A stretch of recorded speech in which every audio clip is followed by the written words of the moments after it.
Hey YouTubers, and welcome back to another Saw discussion video. Today, this is going to be just more of like a rant video, so I'm not going to really do anything. I'm going to be talking to you guys, and hopefully if y'all want to hear more about this, go down to the comment section below and we'll talk about it there. But this is something that's kind of getting on my nerves recently when it comes to mainstream horror properties. And something I've talked about pretty much in pretty various detail on this channel throughout the months, and something that I've been very passionate about as a fan of the Saw franchise for a very long time, and now I see all this stuff kind of bubbling to the surface that I don't feel deserve the same treatment. Not that I don't like various properties, but it's just really weird to me. So let me just back up here. I'll tell you what's going on if you don't know, and the link will be in the description section below. I'll make sure to put that in there if you want to go to the story and read it. But Bloody Disgusting has put out an article this weekend about the Texas Chain Saw Massacre franchise. Leatherface, all of that jazz. This is a great classic franchise, but all over the place when it comes to continuity or whatever timeline they're actually jumping from. It's almost as confusing as Halloween, but Halloween is a little bit more unique in the way that it decides to structure every single story and ignore every single element, when the Texas Chain Saw Massacre movies really are just crazy bonkers, insane. So it's fun to me, but it's also one of those things is like it's not my favorite. And I've never really understood why Leatherface is a lot of people's favorites, or why he's considered such a huge horror icon, when really the only one is the first one that I think is really good. No, the second one's pretty good too. But anyway, the story is that Legendary Pictures is in the mix, and this is stressed very heavily by them. They're saying, this is all just kind of in the rumor mill right now. We're not really sure whether this is going to come to pass, but Legendary Pictures is in the mix to acquire the horror property and develop not only more movies for the franchise, but also somehow, and I'm not sure what they're going to do with this, but a television series based off the original masterpiece. So there's a lot to break down there. First of all, it's not uncommon for horror movies to spawn off into franchises, especially nowadays with horror movies or horror television being such a huge property on television. We're seeing more and more of it. But even back in the day, Friday the 13th, Nightmare on Elm Street, they both had their own television series. Not that they were overly connected with the movies. I believe Freddy's Nightmares did have one episode, like the pilot episode or such was a direct story about Freddy and how he came to be who he was, but most of it is just kind of a Twilight Zone-esque, we're going to tell scary stories that are loosely connected or whatever, and not really connected to the overall plot of the movies. I always thought that was a bad idea, but I understand because of the time that they made that show, it was a little harder to do something directly related to the movies, especially if you're trying to save Jason or Freddy in a really big way. But I'm not sure what they're going to do with this. I mean, it's possible that they take this up and they try to tell the backstory in a television show while they continue it in movies or continue pushing forward in movies. So, it might be like that Leatherface prequel that Lionsgate just put out last year, which I haven't seen, by the way. If anyone's seen that, tell me what you think of it. Or it could just be an anthology series dealing with really scary cases in Texas. In fact, I think I would actually like that. There's a lot of really crazy stuff that happens in Texas, a lot of scary stuff, and you can jump off on that and actually tell those stories in kind of a anthology form, with every episode being a different case, and it's not really a police procedural or anything else like that. It's just, these people get themselves in a really bad situation. They either get out or they don't, but there's a lot of gore and fun to be had along the way. That would be kind of cool.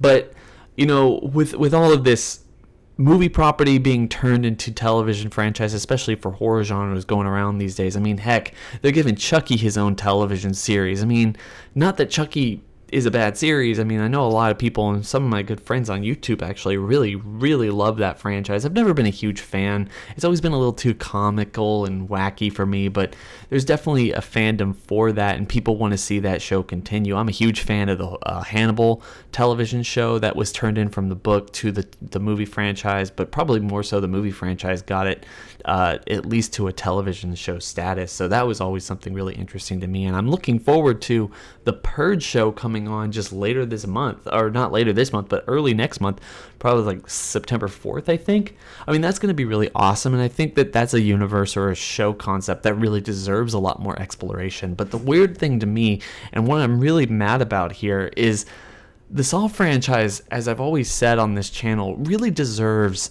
that level of detail and that amount of time to explore its world. In fact, I think it would be better for the franchise to kind of cut ties with the movies maybe after this next one, or even a 10th film where they can wrap up whatever trilogy they've started here and decide to put it on hiatus again. Because as I've also spoken, and knock on wood, I'm not hoping for this to happen at all. I hope it really doesn't happen anytime soon, but the pivotal character, the most iconic person of your franchise is Tobin Bell, and he's no spring chicken right now, right? So even though he's probably in better shape than I am, Lord, he's really kind of gotten into shape and looks fantastic these days. But yeah, like you have to start thinking about what the future of the franchise is going to be, and it's really interesting to me that a horror franchise about torture porn, not only the horror franchise that started the whole torture porn subgenre and recreated horror as we knew it for at least half a decade, is not only still going, but also still creating movies that can gross $100 million worldwide. That shows that there is at least some sense of fandom that wants more of this and was hungry enough to go see Jigsaw. I know a lot of people say that movie wasn't a huge success. Well, a lot of people don't understand what it is that revolves around the movie community or the movie business side of things, and I understand it's hard to know that. Nobody knows any of this stuff for sure. It's all rumors and speculation and weird, crazy math that people come up with. But that movie made money. There's no way that you can say it didn't. And it was actually pretty successful for what it was, which was the 8th film in a long-running horror franchise, despite the fact that it had actually had an 8-year absence before any other chapter. And all but one of the Saw franchise movies has grossed $100 million at the box office, if not more. So it is an incredibly successful franchise. I believe overall they're just $20 million away. In the 9th film, we'll get it to there, of $1 billion worldwide amongst 9 films. With a horror franchise, that is just no easy thing to do. There's very few that have done it, and outside of some mega horror hits like the Conjuring universe, and if you want to kind of reach in there and grab the Alien franchise, that also kind of ties in the Predator franchise, and then you also have Hannibal Lecter up there as well. You understand where I'm coming from. The reason this is annoying to me is because I feel like there's room in this story to expand into a television show, or at the very least give us novelizations of like what happened in between Saw 1 and Saw 2, or Saw 3 and Saw 4. Give us comic books that kind of show where Logan was, how he was interacting with everyone in the original films. Where's Detective Hoffman?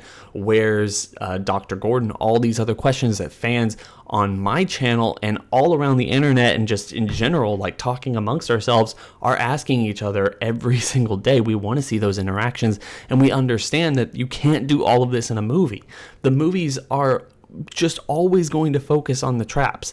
The movies are always going to focus on what the producers and everyone thinks is the major selling point of this franchise. And I'm not saying that stuff isn't the major selling point of the franchise, but every major fan I've talked to wants to explore characters more. We care more about John and Amanda and Hoffman and Dr. Gordon and Logan and Eleanor and all these other people more than we do what Jigsaw is going to make for his trap this week, or how this person is going to die this week. That stuff is the only reason the movies are still going, I'm sure, but it's not the most important thing, at least for me as a fan, and I would really like for them to take the time to explore this a lot more.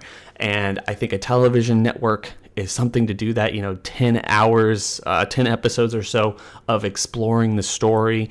I've talked about it on this channel before. I've discussed the fact that I would love to see a show dedicated, as a reboot entirely, but dedicated, focusing on Amanda's character and her relationship with John, and really hone it in on those two characters and their interactions with each other. Don't bring in Logan, don't bring in Eleanor, don't bring in Hoffman or Detective Matthews or anything else until you start really focusing on that. I mean, bring in Detective Matthews, sure, to bring in Detective Carey and everyone else, but don't bring in Hoffman or anybody else to really impede on that relationship. That to me would make a perfect television show, and I've done my best on this channel and I'm not great at it, so I've also been promising a second episode pitch for it, but I did my first episode pitch, which people seem to like. I think it's something that would really work in context, and if you get the right person behind it, I'm not saying you need to have the same cinematic presence or artistic style as Brian Fuller, but heck, the guy's looking for a job, probably. Just cross your fingers, just want to hint, nudge, nudge. You get him behind this, I'm sure he'll make something completely beautiful in the same realm as Hannibal. But there's definitely a lot of talented people out there who would probably get really behind the whole concept and lore of the series and want to retell it in their own way with complete hindsight as to who these characters are, and trying to build the story in the right way possible, that everything connects more perfectly and flawlessly, and you have seasons that aren't dedicated to entire games but character interactions. That would be the best thing for me. And heck, I at this point, as a fan of this franchise, am so completely hungry for more content. I do books, do anything that would give us an expanded universe set in the movie universe, anything like that. Give us more context. Don't just give us a film every 2 or 3 years. Now, we want something else. We want to make sure that we understand the story without having to worry if every single film is going to be a huge box office success. It's going to guarantee the next film to do any of this stuff. If movie franchises like the Texas Chain Saw Massacre can persist for as long as they have with this crazy, inaccurate, or we don't care what the fans think or what story we're telling here or whatever, if they can persist and have hopes for television series and more future sequel movies in the future, despite all of the stops and starts, then the Saw franchise can as well. And that's why this rant is out there. It's so obnoxious for me to read this information and see how other studios or how much faith other people have in these properties that, while successful, while cult classics, while rabid fan bases, sure, have never proven their worth in such a way that would indicate that we need to put our full force and faith behind an extended universe surrounding certain things like Chucky or the Texas Chainsaw Massacre or something else like this, because this stuff was popular, 10, 20, 30 years ago. Like, if we want to put our money where our mouth is, if we want to actually showcase a really interesting story based in a horror movie universe, then the Saw franchise, I think, also deserves a shot, because I think it has a lot more to work with than certain other properties that we've been seeing pop up over the last couple of years. So I'm going to leave it at that. I hope everyone has had a good day. Hope you enjoyed the video at the very least. I understand I got a little out there, but I just, like I said, was going to be very laid back, and I was going to share my thoughts and my piece with this because it's something that made me a little mad when I started reading it, even though I am excited about a Texas Chainsaw Massacre franchise television series. I would watch the shit out of that show, but we're gonna have to wait and see what happens with all of this news and whether any of it pans out. At the same time, still looking forward to The Purge. I'm still looking forward to American Horror Story Apocalypse, because this year seems like the most exciting year, at least since the second or third season, probably the third season really. And yeah, hope everyone's having a fantastic day. Don't forget to like, comment, and subscribe. Hit that bell over by the subscriber button to notify you every single time I upload. It's been real.